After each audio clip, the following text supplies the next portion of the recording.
রাজনীতি তো মানুষের কল্যাণের জন্য। এখানে কিন্তু বলা নাই যে রাজনীতি মুসলমানের জন্য, রাজনীতি হিন্দুর জন্য, কিংবা রাজনীতি বৌদ্ধের জন্য, রাজনীতি পাহাড়ের জন্য, রাজনীতি খ্রিস্টানের জন্য, রাজনীতি মানুষের জন্য। নজরুল বলেছেন গাহি সামনের গান, মানুষের চেয়ে বড় কিছু নাই, নয় কিছু মরিয়া। পুরাটাই জানি, আর একটু পুরানো শোনাবো।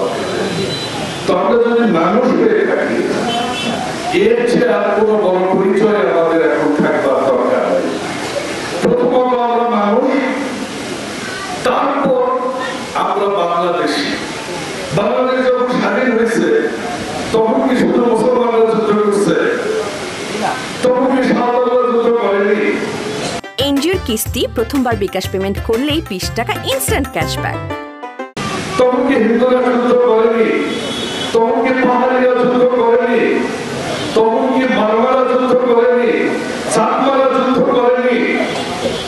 তাহলে এই দেশটাকা ওই যে রবীন্দ্রনাথ, হরলাল রায়ের ছেলে রবীন্দ্রনাথ রায়, গান খুব বিখ্যাত সঙ্গীত শিল্পী, ওনারা কিন্তু আওয়ামী লীগ হননি, ওনারা কিন্তু সঙ্গীত শিল্পী হয়েছে।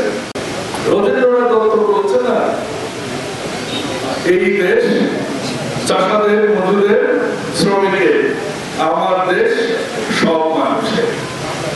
কিন্তু এই মানুষে মানুষে আমরা ভেদাভেদ তৈরি করেছি এই কুলাঙ্গার রাজনীতিবিদরা।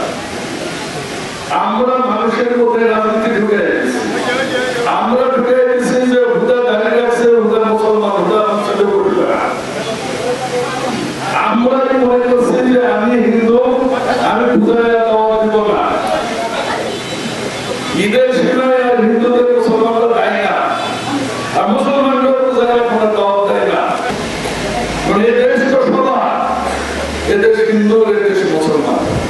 আমি মনে করি আমার দলের একটা অন্যতম 19 দফার একটা অন্যতম দফা হচ্ছে সকল